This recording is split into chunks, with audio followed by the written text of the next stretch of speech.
Eh bien, chers amis, je suis vraiment heureux de vous retrouver ce soir pour parler ensemble de l'actualité. Et l'actualité, bien sûr, c'est la paracha de la semaine.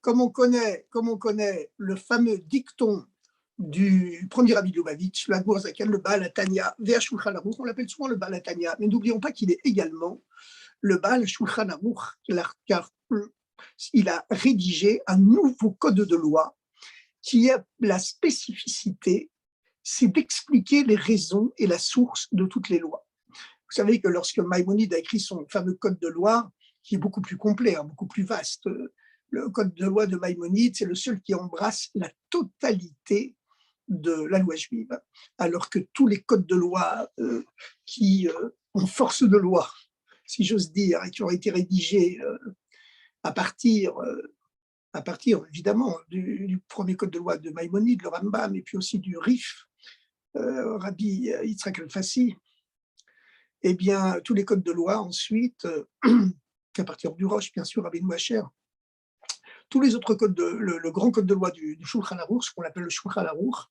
eh bien, il ne traite que des lois dont on a besoin actuellement en période exilitique, en période d'exil.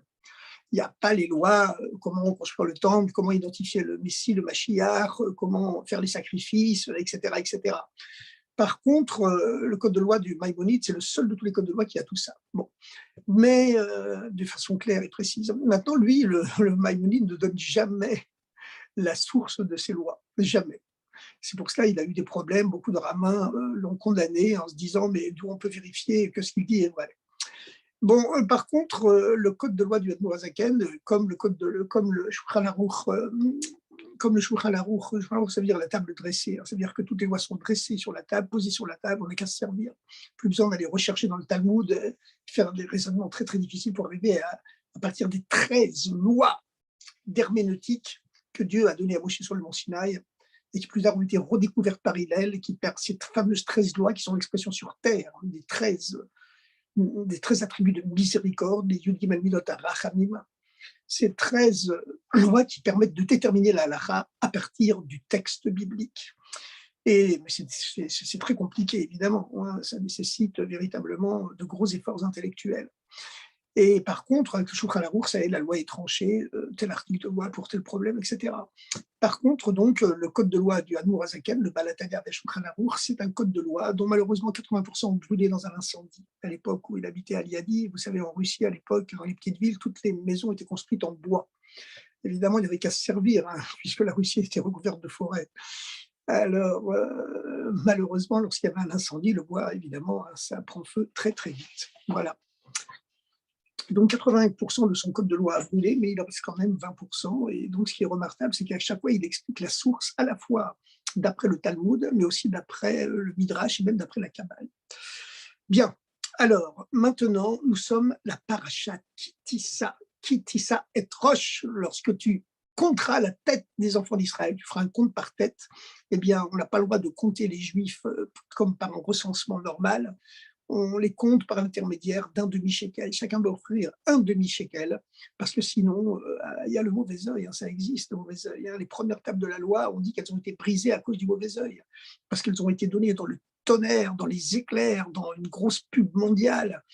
Voilà, un coup de tonnerre, un gros coup de pub mondial, international et même intersidéral. Puis voilà ce que ça a donné. Elles ont été cassées. Par contre, les deuxièmes tables, elles ont été données dans la discrétion pour vivre heureux, vivons cachés. Et c'est pourquoi elles sont éternelles.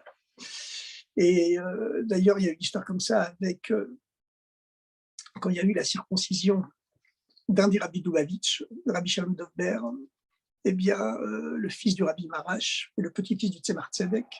Le Tzemar Tzedek a insisté auprès de son fils, le Marash, pour que la circoncision ait lieu dans le plus grand secret. Pas plus de 20 invités, la famille proche et les amis proches, c'est tout. Et le Tzemar Tzedek a expliqué que voilà, les premières tables, elles avaient été données au sommet du mont Sinaï, dans le tonnerre et les éclairs, et puis elles ont été cassées, tandis que les deuxièmes tables qui ont été données discrètement, Moshe est redescendu, voilà, la veille de Yom Kippour, il est redescendu avec les deuxièmes tables, dans la discrétion. Bon, c'est vrai que son visage resplendissait de lumière, mais les tables, elles avaient été quand même données dans la discrétion, hein. Eh bien, celles-là, elles sont éternelles. Voilà. Alors, pour faire le compte des enfants d'Israël, on ne compte pas directement le nombre de juifs. On les compte par demi-shekel. Chacun apporte un demi-shekel. Et en même temps, ce demi-shekel, vous savez ce que c'est? C'est le rachat du péché du veau d'or. C'est le rachat du péché du veau d'or, parce que dans la paracha de Kétissa, comme je vous l'ai déjà dit la dernière fois, la paracha de Kétissa, c'est la paracha la plus haute spirituellement de toute la Torah. C'est la paracha la plus haute spirituellement de toute la Torah. C'est là où la Torah atteint son point le plus vertigineux, le plus élevé. Voilà. C'est, si vous voulez, l'Himalaya, l'Everest de toute la Torah. Pourquoi? Ben parce que c'est la paracha où se trouve la plus grande chute, la plus grande descente, la plus grande chute abyssale, une chute abyssale sans fond. C'est le péché du veau d'or. Le péché du veau d'or. Alors vous savez qu'au XXe siècle, les êtres humains, à la suite de la grande philosophie allemande qui a conquis le monde, eh bien, il y a eu des grandes philosophies qui ont rejeté Dieu ou qui ont rejeté la morale de la Bible. Voilà, et ça a été les idées qui ont fondé les grandes idéologies politiques du XXe siècle, qui ont été à gauche le communisme, à droite le fascisme et le nazisme. Mais toutes ces idéologies, elles étaient le fruit de la fameuse philosophie allemande, à gauche Karl Marx et son disciple Engels. Karl Marx qui était juif, bien sûr. Enfin, ses parents s'étaient convertis au christianisme lorsqu'il était enfant encore. Et pas parce qu'ils y croyaient, mais parce que c'était le seul moyen de s'élever dans la promotion sociale. Et puis, à droite, il y a eu Nietzsche, le grand philosophe allemand, Nietzsche qui est mort fou. Vous voyez, c'est un paradoxe, hein. Il y a un philosophe qui est mort fou, comme un grand compositeur Beethoven qui était mort sourd. Mais bon, voilà. Et donc, le fascisme et un peu après le nazisme sont nés, bien sûr, de cette philosophie nietzschéenne. Alors évidemment, on va dire Nietzsche n'était pas antisémite, hein, il n'était pas antisémite physiquement, mais toutes ces thèses, elles étaient contre la pensée juive, contre le judaïsme. Voilà. En tout cas, les hommes donc ils ont déboulonné le bon Dieu. Voilà, ils ont dit Dieu n'existe plus. C'est la base du marxisme et c'est la base aussi, de l'extrême droite fasciste. La morale biblique n'existe plus. C'est les Juifs qui ont inventé la conscience, qui ont inventé les notions de bien et de mal. Ce sont de fausses notions. Il faut restituer la loi de la jungle, c'est toute une philosophie. J'en parle comme ça rapidement, mais sachez qu'elle est très, très, très cohérente. D'ailleurs, si vous voulez creuser ça, eh bien, vous pouvez le trouver dans mon dernier livre pour l'instant, Et Dieu créa la laïcité, que vous pouvez trouver sur Amazon, où j'explique toutes les racines bibliques de la démocratie et de la laïcité moderne, contemporaine, actuelle, et où je passe aussi en revue les grandes idéologies meurtrières du XXe siècle. Alors, ces idéologies, cette philosophie allemande, eh bien, elle a déboulonné Dieu. Mais en échange, comme l'être humain, congénitalement, biologiquement, je dirais même, il a besoin d'un lien avec l'absolu, il a besoin d'un absolu. Donc, à partir du moment où il oublie Dieu, eh bien, automatiquement, sans s'en rendre compte, il se fabrique une idole à la place parce qu'il a besoin d'un absolu. Il a besoin d'un absolu. Comme le dit le grand psychologue Viktor Frankl, le sens de la vie, avoir un sens dans sa vie, c'est un but dans sa vie, plus qu'un but, hein, c'est un but qui donne un sens à la vie, c'est le besoin le plus profond qui existe chez l'être humain. Voilà, contrairement à ce que disait Freud. Bon, et il y a une belle histoire avec ce Frankl et le rabbi, bien sûr, une belle histoire avec ce docteur Frankl et le rabbi. Je raconterai peut-être tout à l'heure, peut-être. En tout cas, qu'est-ce qui s'est passé au XXe siècle, fin 19e et XXe siècle? C'est que la philosophie allemande, elle a conduit les êtres humains, une grande partie de l'Occident, à rejeter Dieu. Mais comme l'être humain, il a besoin d'un absolu, donc immédiatement, inconsciemment, ils se sont fabriqués des idoles à la place, d'autres dieux. Ça a été les divinités politiques. Les divinités politiques, si vous lisez un article en l'honneur de Staline dans les journaux soviétiques, en 1930, 1940 ou même dans les années 50, hein, Staline est mort en 53, et vous lisez un poème religieux en l'honneur du pharaon d'Égypte, rédigé 3500 ans auparavant, mais ce sont quasiment les mêmes termes, quasiment les mêmes termes. Tu es le grand soleil qui illumine le monde, etc., etc. Donc voilà, il y a eu des nouveaux dieux qui étaient Staline, qui s'appelaient Hitler, qui sont plus à l'est, c'était le grand soleil rouge, à l'est c'était Mao Tse-tung. Mais aujourd'hui, ces idoles politiques, elles ont été déboulonnées. Elles ont été déboulonnées, voilà. Elles nous font penser à la fameuse histoire du Baal Shem Tov. Le Baal Shem Tov, lorsqu'ils étaient en train de s'élever dans un monde spirituel très très haut, un monde supérieur, ces fameux mondes spirituels qui unissent notre terre à Dieu, et à travers lesquels la lumière divine se voile progressivement jusqu'à ce qu'elle arrive ici où elle se cache complètement. Il y a 4 mondes spirituels qui correspondent, qui sont l'expression de 4 voiles successives de Dieu, à travers lesquels la lumière divine originaire, le dévoilement de Dieu se masque progressivement, et qui correspondent aux 4 lettres. C'est les 4 lettres du nom de Dieu, à travers lesquelles Dieu se masque progressivement. Quand on arrive ici, donc la lumière est complètement cachée. Mais elle se manifeste quelquefois par les miracles des tzadikim, par des coïncidences extraordinaires qu'on voit dans la vie. On dit c'est pas possible, il n'y a pas de hasard. C'est évident que c'est ce qu'on appelle un dévoilement de Dieu, c'est un clin d'œil du divin, c'est clair, ça arrive. Maintenant, voilà, ça arrive, c'est comme ça, c'est comme ça, c'est comme ça. Regardez, moi par exemple, ma petite sœur, elle est née Rosh Hashanah. Eh bien, Rosh Hashanah, Rosh Hashanah, c'est le jour où tous les Juifs du monde lisent dans la paracha, lisent dans la Torah, la paracha de Sarah, parce que c'est cette nuit où Sarah a conçu Yitzhak, et la Haftara de Chana, parce que c'est la nuit où Chana a conçu Shmuel, le prophète Shmuel.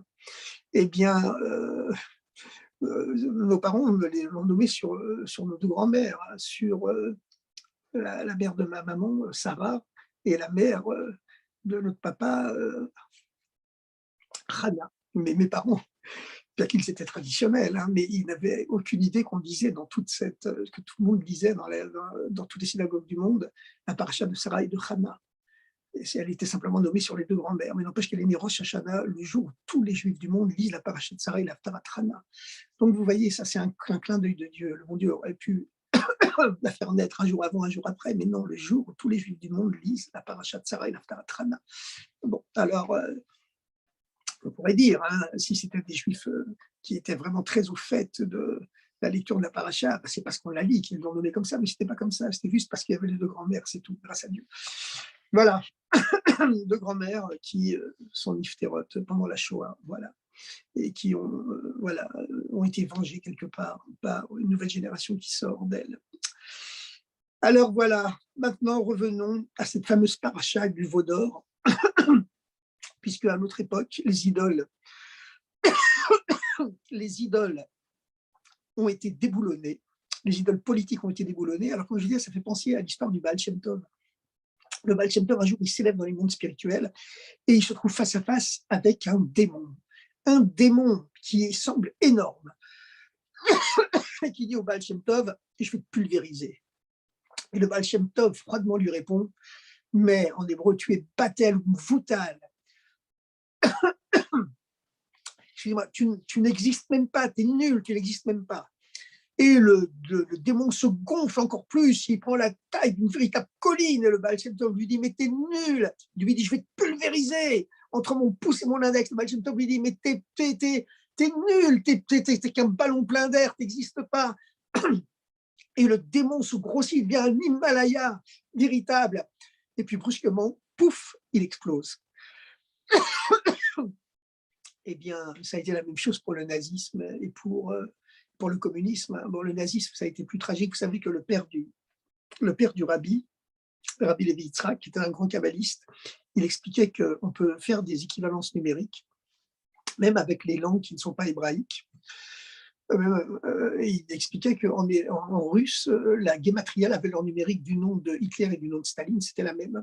Simplement, Hitler avait voulu exterminer le corps des Juifs, le corps juif, et puis Staline, il s'en était pris à la pratique de la religion, donc il voulait exterminer l'âme.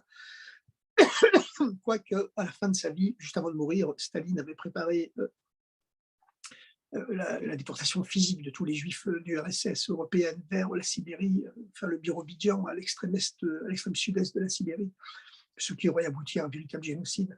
Mais enfin, grâce à Dieu, il est mort avant. Il est mort avant, le jour de Pourim d'ailleurs, le jour de Pourim, en 1953. Alors maintenant, donc, ces grandes idoles du XXe siècle, le communisme, le nazisme, le fascisme, ce sont des idoles qui ont quand même été adorées par au moins la moitié de l'humanité, au moins la moitié de l'humanité, surtout d'ailleurs par les intellectuels, hein, par les gens d'un haut niveau intellectuel. Hannah Arendt, la célèbre philosophe allemande qui était juive, qui a eu la chance de pouvoir s'enfuir aux États-Unis pendant la guerre, parce qu'elle était déjà connue et que les Américains, le gouvernement américain pratiquait le brain trust, c'est-à-dire il drainait le drainage des cerveaux, il drainait tous les gens qui avaient des diplômes universitaires importants, qui étaient des sommités intellectuelles ou artistiques dans toute l'Europe et leur permettrait leur donner des visas pour se réfugier aux États-Unis. Alors, Hannah Arendt, elle a écrit de nombreux livres hein, sur ce qui s'était passé en Allemagne. Elle avait vécu en Allemagne, je pense, jusqu'en 1938. Ensuite, elle était venue en France et elle a été internée brièvement dans les camps de concentration français, étant donné qu'elle était de nationalité allemande. Donc, elle était du coup considérée comme une ennemie. Alors, finalement, elle a été sortie de là par les autorités américaines. Et elle a fait remarquer dans ses livres que face au nazisme, ce sont les intellectuels allemands qui se sont alignés les premiers avant le reste de la population et ensuite ont entraîné le reste de la population. On a vu la même chose en France. Hein, on a vu la même chose en France. Vous savez, il y avait un grand résistant, euh, Jean-Pierre Vernant, qui était un grand helléniste, un grand spécialiste de l'histoire de la Grèce ancienne et de la philosophie grecque. Et alors, il était communiste dans les années 50, 60, 70, 80. Il était communiste. Il avait été un grand résistant, un véritable héros pendant la Deuxième Guerre mondiale, un des premiers résistants français. À l'époque où il y avait un Français sur 1000 qui entrait dans la résistance. Et puis, on lui a demandé à la fin de sa vie, dans les années 90, lorsque déjà le rideau de fer s'était ouvert et que le régime communiste avait implosé comme cette bulle de savon, le démon du Baal Shem Tov, comme une gigantesque bulle de savon qui avait couché la moitié du monde et d'un seul coup, pouf, elle a implosé, mais sans faire de bruit, sans faire de bruit, sans faire de mal, sans faire de dégâts. C'était un véritable miracle de l'histoire, comme l'a rappelé le Rabbi à l'époque, parce qu'on n'a jamais vu dans toute l'histoire de l'humanité, on n'a jamais vu dans toute l'histoire de l'humanité qu'un empire qui s'était doté de la force nécessaire pour engloutir ses voisins et qui a renoncé pacifiquement à ses ambitions, démoniaques, si l'on peut dire, en tout cas impérialistes, eh bien, on n'a jamais vu ça dans l'histoire de l'humanité, qu'un régime pareil s'écroule, se dissolve de lui-même pacifiquement, sans qu'on ait été obligé de lui livrer une guerre. Et donc, le Rabbi a dit, c'est un miracle de l'histoire, et la seule explication, c'est que le Messie, le Mashiach, est rentré dans la tête des dirigeants mondiaux. Bon, et croyez-moi, le Mashiach qui reste là, il y a des périodes de retrait, hein, comme on en a déjà parlé, mais ce dévoilement messianique qui s'est opéré dans le monde à travers le Rabbi, eh bien, il reste là et il accompagnera le peuple juif et l'ensemble de l'humanité jusqu'à la venue du Mashiach. Malgré tout ce qui se passe maintenant entre la Russie et l'Ukraine, tout le monde le verra, que ce n'est plus du tout comme c'était le cas avant.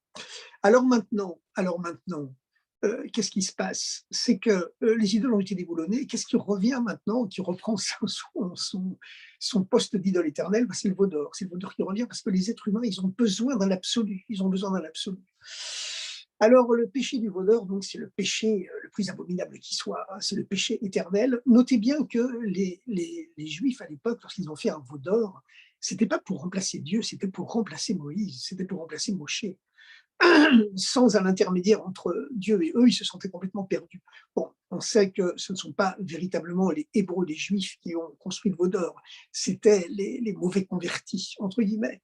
C'était le Erev-Rav, comme on l'appelle, toute cette multitude d'Égyptiens que Moïse avait accepté de convertir à la hâte, parce qu'ils avaient été tellement éblouis par les 10 plaies, etc., qu'ils s'étaient convertis au judaïsme. Ils avaient accompagné les Hébreux bien content de quitter cet empire du mal qui était l'Égypte de l'époque, qui était un véritable camp de concentration à ciel ouvert. Et voilà, ce sont eux qui, au bout de 40 jours, eh bien, ils ont perdu confiance. Moïse devait revenir au bout de 40 jours, et puis Moïse, d'après leur calcul, il a traîné quelques heures de plus. Alors, un ami à moi m'a fait remarquer que c'est toujours l'impatience qui fait des problèmes, parce que le péché du veau d'or a fait redescendre dans le monde l'impureté qui avait disparu du monde grâce au don de la Torah et qui était venu dans le monde à cause du péché de l'arbre de la connaissance. ce péché dans l'arbre de la connaissance, eh bien, Adam et Chava, Adam et Ève, avaient l'interdiction de le consommer. C'est que c'est la prise de conscience du bien et du mal. Alors, la raison profonde, c'est que pour que le monde existe, il faut qu'il y ait une goutte, une étincelle de mal en lui. Pour que le monde existe, ça fait partie du monde. Et ce mal, il existe pour être transformé en bien. Cette obscurité qui fait partie du monde, c'est le voile de Dieu qui est indispensable pour que le monde existe. Si Dieu ne se voile pas, le monde ne peut pas exister. Il est dissous dans sa source. Mais donc Dieu est, entre guillemets, obligé de rien du tout, il aurait pu construire le monde autrement, hein. Mais il a choisi de le faire comme ça. Donc le mal existe, puisque l'existence du monde devient tout part le masque de Dieu. Et comme on sait que le, la valeur numérique de Elohim, c'est la même valeur numérique que le mot Hateva, qui veut dire la nature, Dieu qui se cache dans la nature. Et le mot Olam, qui veut dire monde en hébreu, c'est les mêmes lettres que le mot Helem, qui veut dire voile, masque. Voilà. Le monde n'est qu'un masque de Dieu. Comme on le sait de Abraham, Abraham, quand il proclamait l'existence de Dieu aux yeux du monde entier, il ne proclamait pas que Dieu était le Dieu du monde. Ce qui induit l'idée que Dieu et le monde sont deux choses différentes. Il y a Dieu au-dessus du monde, bien sûr, personne n'en doute, et puis le monde en dessous. Mais il ne disait pas Dieu du monde, il ne disait pas quel haolam, Dieu du monde. L'article indéfini du, qui en hébreu se traduit par ha, quel haolam. Il disait, c'est écrit dans le texte de la Torah, Baïkra, Abraham, Beshem Hashem, Abraham proclama le nom de Dieu, quel olam, Dieu monde. Dieu c'est le monde et le monde c'est Dieu. Alors, donc, finalement, le monde n'est que le fruit d'un masque de Dieu, d'un voile de Dieu, à travers les 4 lettres de son nom d'ailleurs. Dans la première lettre, le Yud. Le Yud, c'est la 10e lettre, c'est le chiffre 10 dans la Torah, c'est la 10e lettre de l'alphabet, donc c'est le chiffre 10.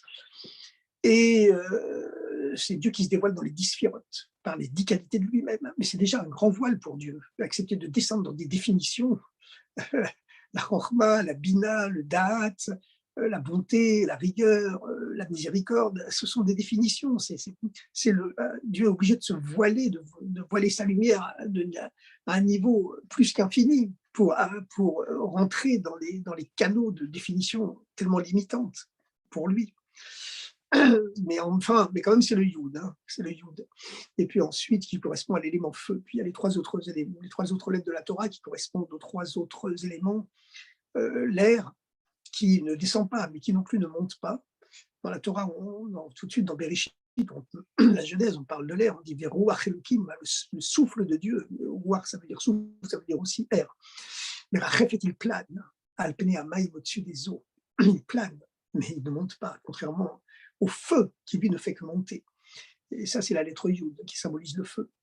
Et aussi, la lettre Yud, c'est la plus petite lettre de l'alphabet hébreu. Elle symbolise véritablement la tension de l'être qui veut ne devenir plus qu'un point pour s'inclure dans le néant et ainsi retourner à Dieu.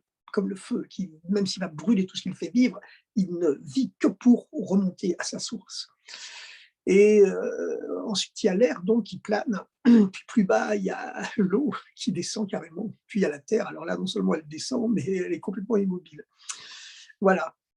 Comme c'est expliqué dans le Tanya, on a tous ces 4 éléments en nous, hein, parce qu'on est tous faits à l'image de Dieu, donc on est à l'image de ces 4 lettres du nom de Dieu qui sont le Yud, le He, le Vav et le He.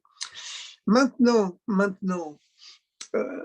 ce péché du vaudor, donc, il a été précédé par le péché de l'arbre de la connaissance. Adam et Chava savaient que le mal existe dans le monde et que tôt ou tard, il faudrait qu'ils prennent conscience de ce mal pour le transformer en bien. Parce que la rédemption, le Mashiach, déjà à l'époque le Mashiach, eh bien oui, hein, comme c'est écrit dans le Midrash, Elohim merachefet al pnei hamayim, à l'époque où le monde est recouvert d'eau. Et la seule chose qui existe, c'est Ruach Elohim, le souffle de Dieu, ce qui est plane à la face des eaux, merachefet al pnei hamayim. Eh bien, les commentaires disent, qu'est-ce que c'est ce souffle de Dieu? C'est Ruach Mashiach, c'est l'esprit du Mashiach, c'est la finalité de la création du monde. Et donc, Adam et Chava, ils savent qu'ils ont été créés peu de temps, hein, ils ont été créés 3 heures avant, 3 heures avant le Shabbat, à la fin du 6e jour. Et ils ont un seul commandement, il faut attendre le Shabbat pour, à ce moment-là, avoir le droit de consommer le fruit de l'arbre de la connaissance du bien et du mal.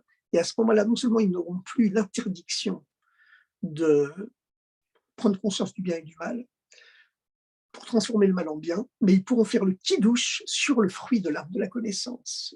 Voilà, mais ils n'ont pas eu la patience d'attendre. Ils n'ont pas eu la patience d'attendre. Ils voulaient, c'était trop beau pour eux. Ils voulaient absolument, quelque part, offrir ce cadeau à Dieu. Voilà, prendre conscience tout de suite du bien et du mal pour transformer le mal en bien. Parce que la lumière du Mashiach, elle ne peut venir seulement que de la transformation de l'obscurité en lumière. Eh bien, on la voit la même chose, hein, quelques milliers d'années plus tard, lorsque Moshe est monté sur le mont Sinaï en disant aux Hébreux et aux convertis égyptiens, voilà, je pars pour 40 jours, dans 40 jours je reviens. Bah, au bout de 6 heures, 2 fois, 3, 2 fois plus longtemps, ils ont vu que Moshe n'était toujours pas revenu.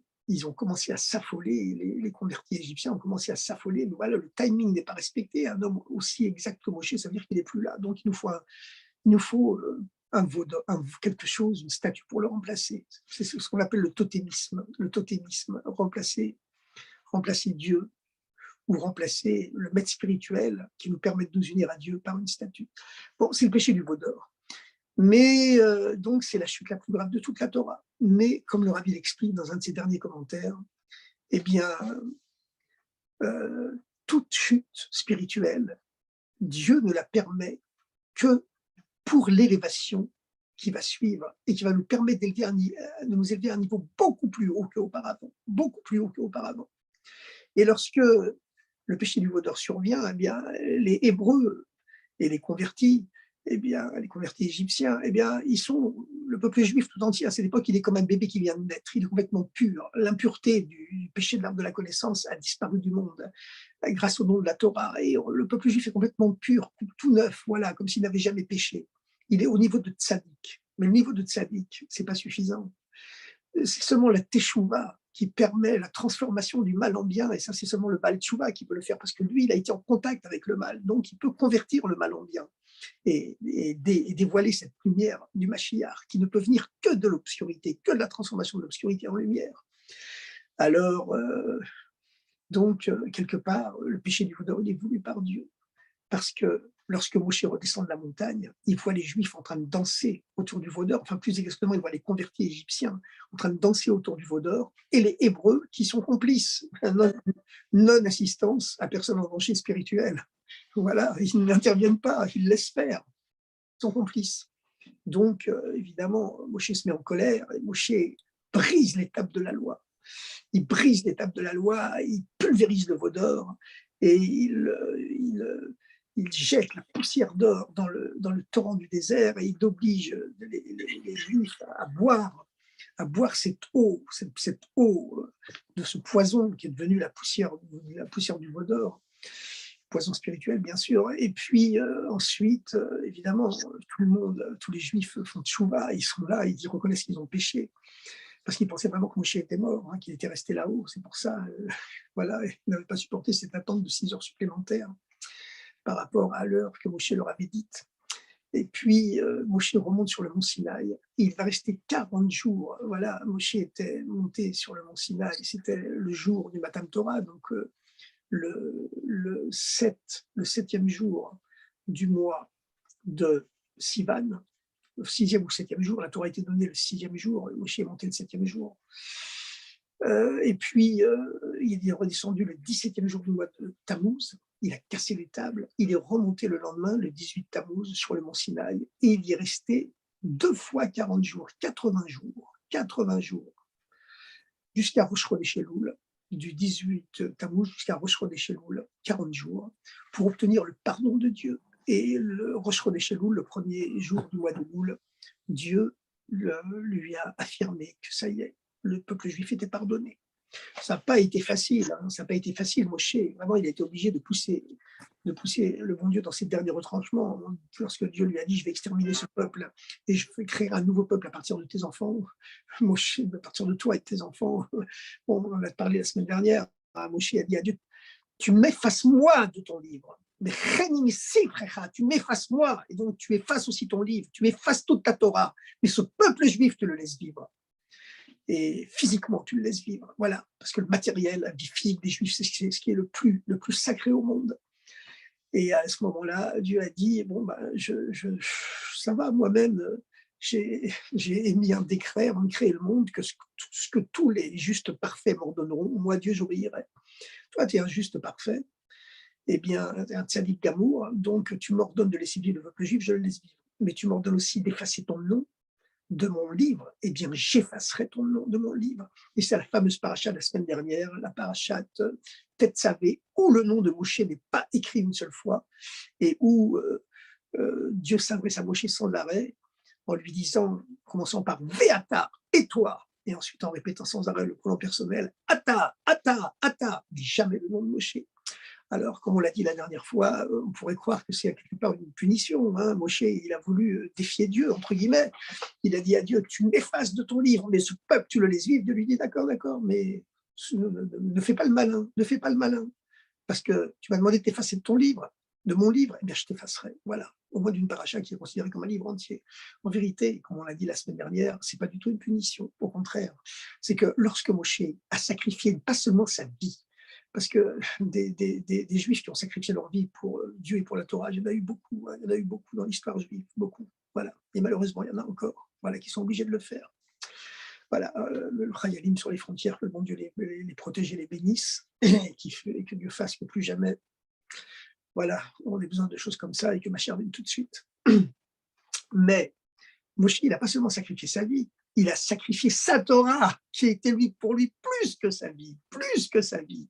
Ma Torah, tu l'effaces, mais ce peuple juif, tu le laisses vivre. À ce moment-là, ce sacrifice, pas seulement matériel, mais spirituel, puisque pour lui la Torah, c'était plus que sa vie propre, évidemment, eh bien, sans le faire exprès, en agissant ainsi, il a dévoilé l'essence de son âme qui est au-delà de tous les noms, même au-delà du nom de Moshe. Pourtant, Moshe, c'est un nom qui exprime une dimension spirituelle extrêmement élevée, extrêmement élevée. L'eau, c'est le principe de tous les plaisirs. Et la fille du pharaon, la princesse égyptienne, lorsqu'elle a recueilli Moshe de l'eau, elle a dit: «Je t'appellerai Moshe, qui m'emaïm meshitihu, car c'est de l'eau que je l'ai sauvé». C'est-à-dire que dès sa naissance, Moshe était sauvé de tous les plaisirs matériels. C'était une âme qui était séparée déjà à la naissance de tous les plaisirs matériels.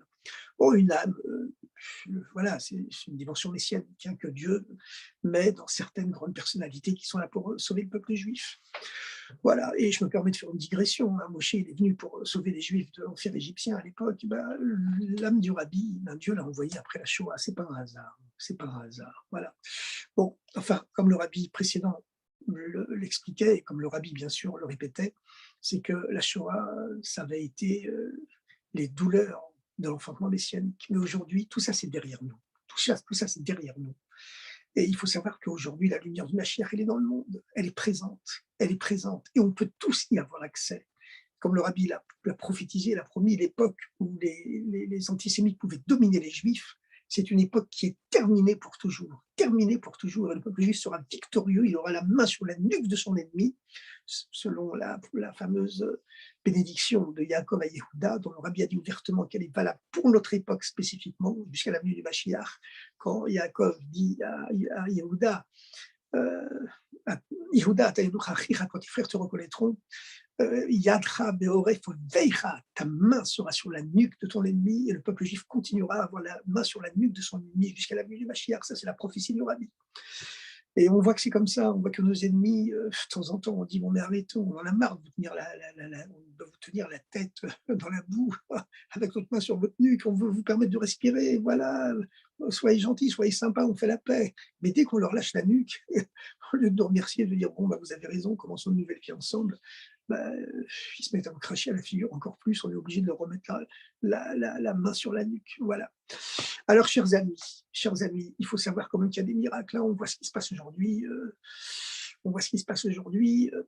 Il y a quand même beaucoup de pays qui, il y a quelques années encore, étaient des ennemis jurés de l'État d'Israël, de l'État juif, et qui brusquement deviennent amis avec lui. Donc tout ça, c'est un dévoilement messianique qui est en train de se produire dans le monde, un dévoilement messianique qui est en train de se produire dans le monde. Et comme j'ai l'habitude de le dire, hein, comme en France, vous savez, nous, grâce à Dieu, on met les tuiles au niveau des rosiers.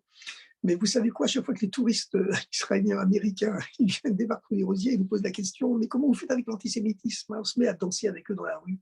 On leur dit: «Voilà ce que c'est l'antisémitisme en France, que Dieu préserve». Bon, évidemment, on connaît les drames qu'il y a eu, hein, mais croyez-moi, le peuple juif, grâce à Dieu, il a la main sur la nuque de ses ennemis. Malheureusement, il y a toujours des drames individuels. C'est vrai que collectivement, le peuple juif aujourd'hui bénéficie, grâce à Dieu, d'une bénédiction divine qui s'est dévoilée à travers le rabbi, à travers cette dimension messianique qui caractérise le rabbi, ça c'est clair.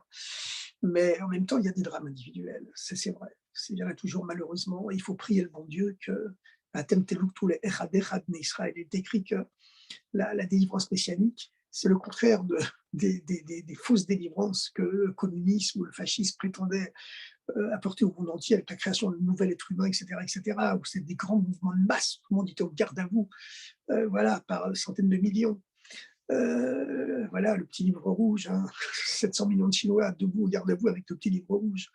Mais pour la délivrance messianique, bah, c'est pas du tout comme ça que ça se passe. C'est pas par des mouvements de masse, c'est par Ve'atem, c'est la prophétie de Ishayahu, je pense.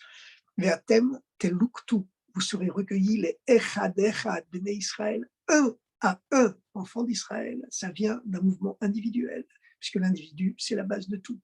Ce qui marche d'ailleurs avec l'idéal démocratique, hein, parce que c'est le fait que la démocratie permet à tous les juifs de pratiquer leur religion librement, et à tous les peuples du monde d'ailleurs, eh bien, voilà, c'est aussi un dévoilement messianique, hein, c'est aussi un dévoilement messianique. Et comme le rabbi l'a dit plusieurs fois, la différence qui existe entre un État totalitaire et une démocratie, c'est que dans un État totalitaire, l'individu n'existe pas. Il n'est pas un but en lui-même, il n'existe que pour servir l'État, et c'est tout. Et lui-même n'a pas d'importance en tant qu'individu. Dans la démocratie, c'est le contraire. Plus la démocratie est puissante, plus le gouvernement n'existe que pour se mettre au service de chaque individu. Et c'est pour ça, dit le rabbi dans un de ses commentaires, que Dieu a créé un homme seul au départ pour montrer que l'individu, c'est le fruit de tout, c'est la base de tout. Ve'atem teluktu le'echad echad bnei Israël, vous serez recueillis un à un, enfants d'Israël. Alors ce qu'on voit finalement, c'est que lorsque Moshe est redescendu du mont Sinaï, ben, c'est dans la paracha de la semaine prochaine, Vayakel, il est redescendu le jour de Yom Kippour avec les deuxièmes tables de la loi. Alors, c'est vrai que les deuxièmes tables de la loi, elles étaient discrètes, mais par contre, le visage de Moshe resplendissait de lumière au point qu'il était obligé de porter un masque. Et personne n'osait le regarder en face à cause de cette lumière surnaturelle qui ornait son visage et qui sortait de son visage, comme, voilà, on représente la fameuse statue de Michel-Ange à Rome, où on voit les carnets Hod, les rayons de lumière qui sortent du front de Moshe, qui sont symbolisés par des rayons de pierre qui sortent de son front.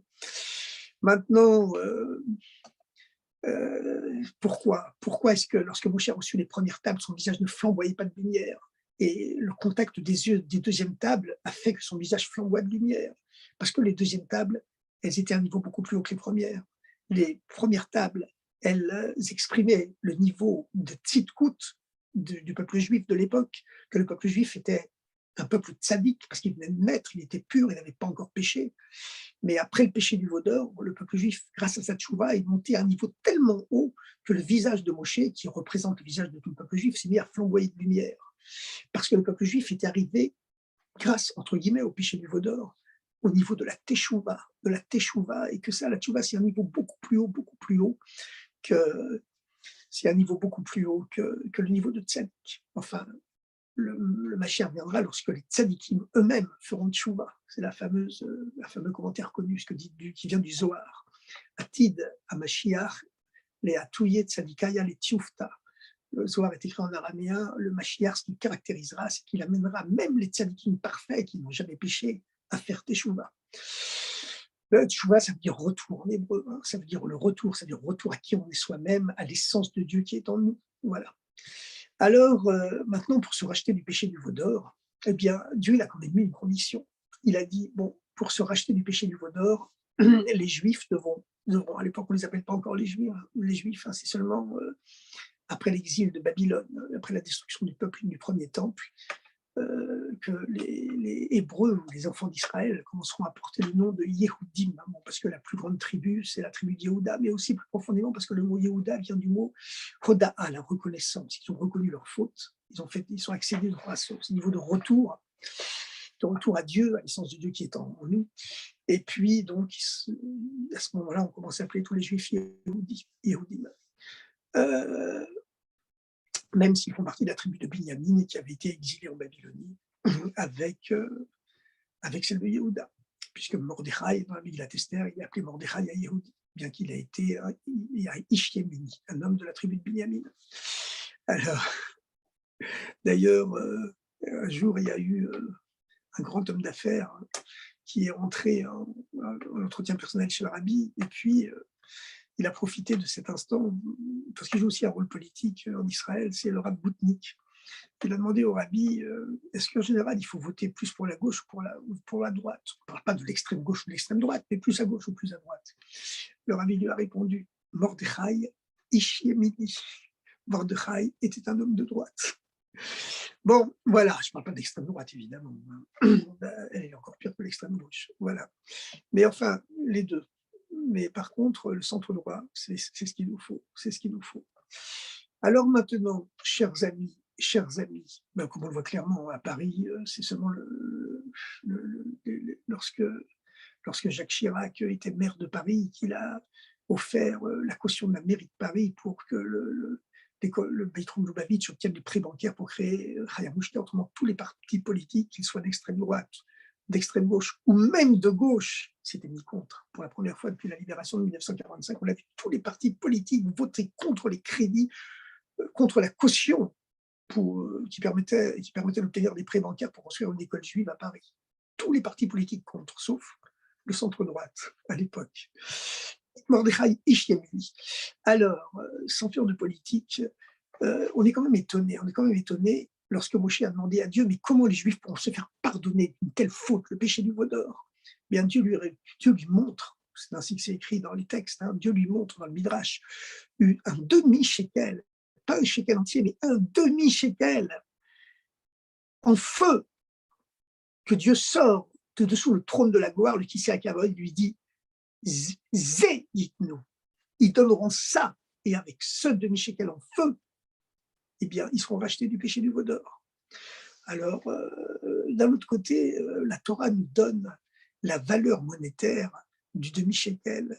Elle explique qu'un shekel entier, il vaut 20 guéras. Ça vaut 20 guéras. Et elle nous demande de donner un demi-shekel pour se racheter du péché du veau d'or. Mais comment, Moshe était stupéfait, mais comment un demi-shekel, ça peut racheter du péché du veau d'or? Dieu lui a montré un demi-shekel en feu, parce que les Juifs le donneront avec le feu de leur âme. Voilà, ils jetteront l'or de l'idolâtrie, l'or du veau dans le feu de leur âme.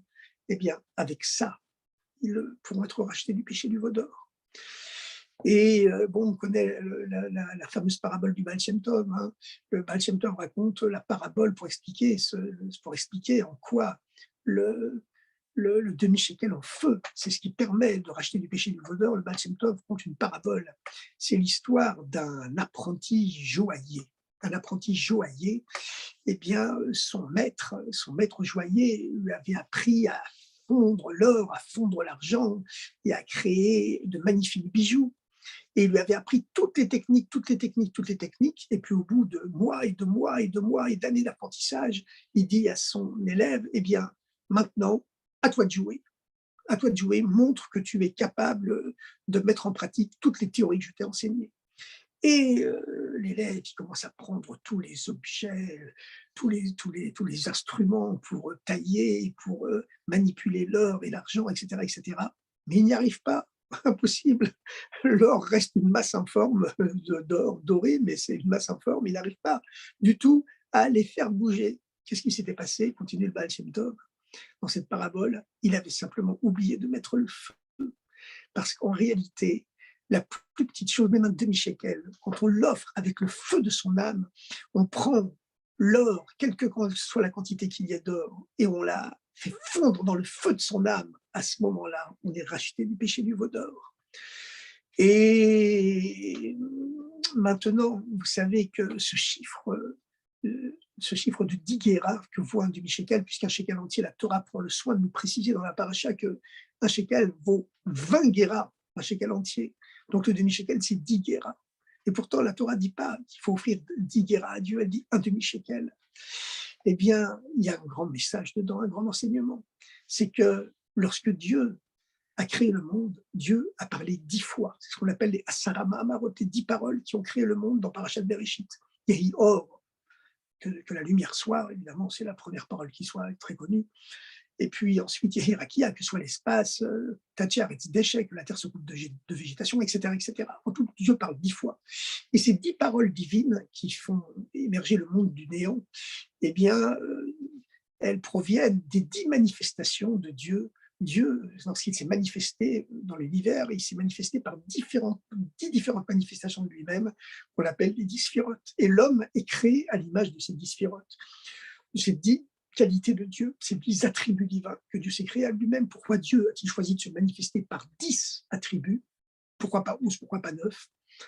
Le célèbre Sefer de Kabbalah, le Sefer Yetzirah, dont on dit qu'il a été écrit par Abraham lui-même, eh bien, ne donne pas de raison. Il dit c'est comme ça, 10 c'est pas 11, 10 c'est pas 9. Bon, vous me direz, la première lettre du nom de Dieu, effectivement, c'est la lettre du chiffre 10, c'est le fameux Yud.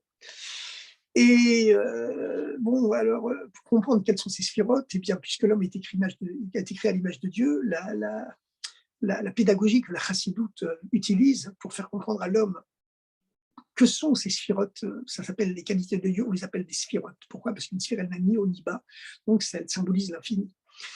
Chaque sphira est une manifestation de l'infini. Voilà, et dans les textes de la chassidoute, on compare la lumière divine pure, absolue, avant qu'elle se manifeste, qu'elle se diffracte à travers 10 sphirotes, à travers 10 qualités différentes, eh bien, un liquide transparent, c'est la lumière divine originaire, et puis ensuite qui coule dans 10 vases de couleurs différentes. 10 vases de couleurs différentes. Donc il y a la couleur de la bonté, la couleur de la sévérité, la couleur de la miséricorde. Et Dieu ainsi se manifeste de façon différente, et chaque fois que Dieu se manifeste d'une certaine façon, la Torah lui donne un nom différent. Et puis bon, toute la Torah, c'est des noms de Dieu qui s'enchaînent les uns les autres, hein, parce que toute la Torah, c'est l'histoire d'une longue manifestation de Dieu à travers les hommes. Alors maintenant, euh, il y a quelque chose de très profond cette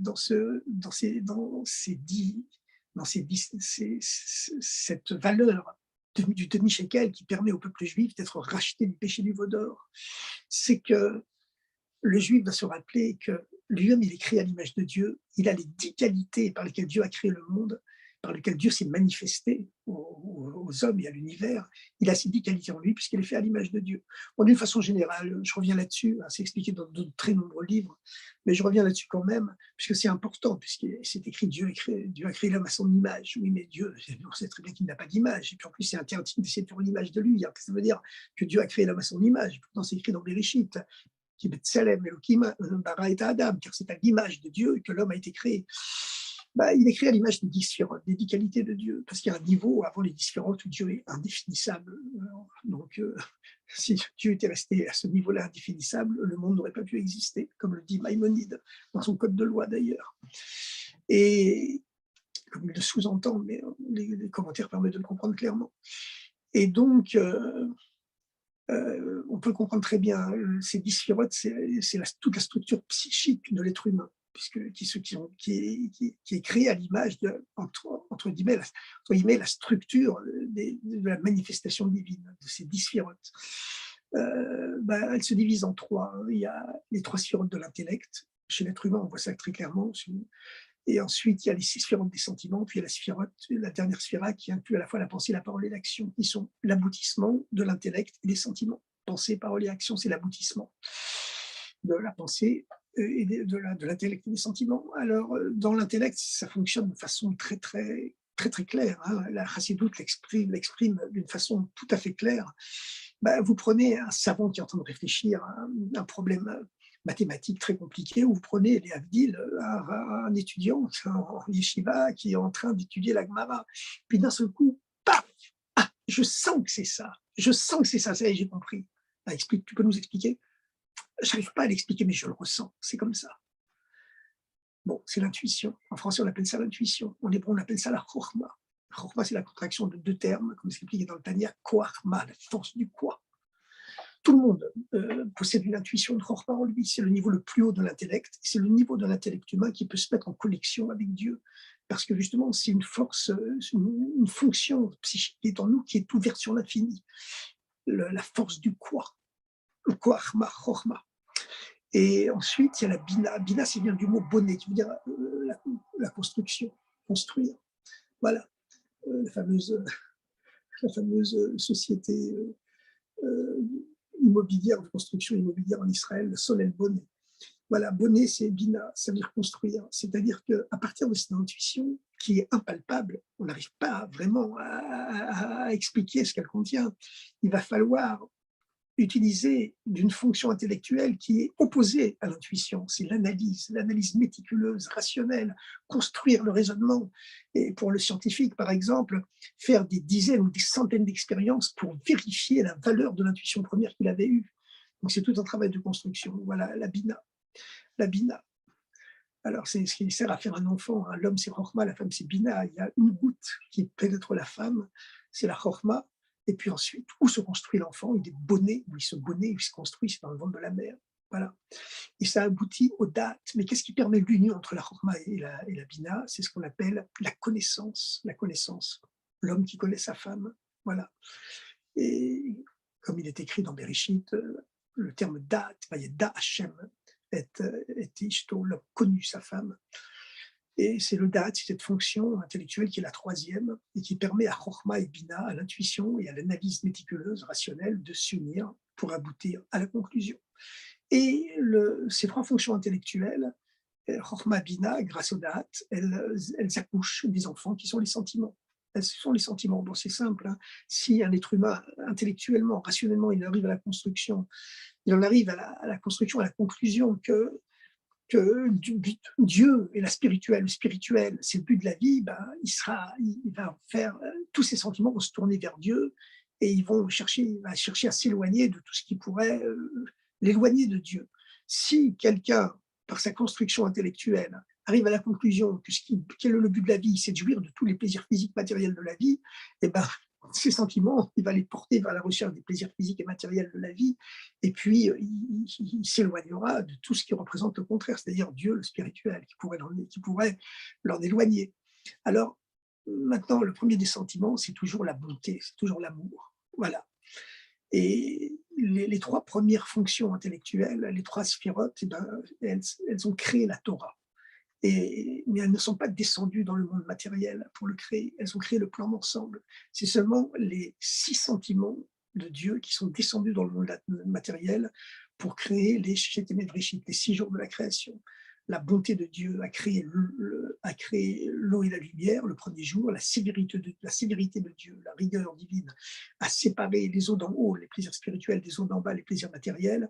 La miséricorde divine du troisième jour, elle a elle a rendu le monde vraiment viable et agréable à vivre en séparant la masse océanique de la masse continentale et en recouvrant immédiatement la masse continentale d'une pellicule de verdure. C'est la miséricorde divine qui se dévoile le troisième jour de la création et qui est tellement haute qu'elle peut unir la bonté du premier jour et la rigueur, la sévérité du deuxième jour parce qu'elle est plus haute que les deux, etc., jusqu'au Shabbat qui est le but, la finalité. Voilà. On trouve ça aussi chez les 7 rabbis de Lubavitch, hein. Le 7e rabbi, c'est le niveau du Shabbat. Et effectivement, à travers le rabbi, le peuple juif a accédé à un niveau de Shabbat. Tous les juifs du monde sont libres de pratiquer la Torah librement partout dans le monde. Le peuple juif, voilà, la vie du peuple juif n'a plus rien de commun avec ce qu'elle était dans toutes les générations les 6 générations précédentes et même les générations d'avant.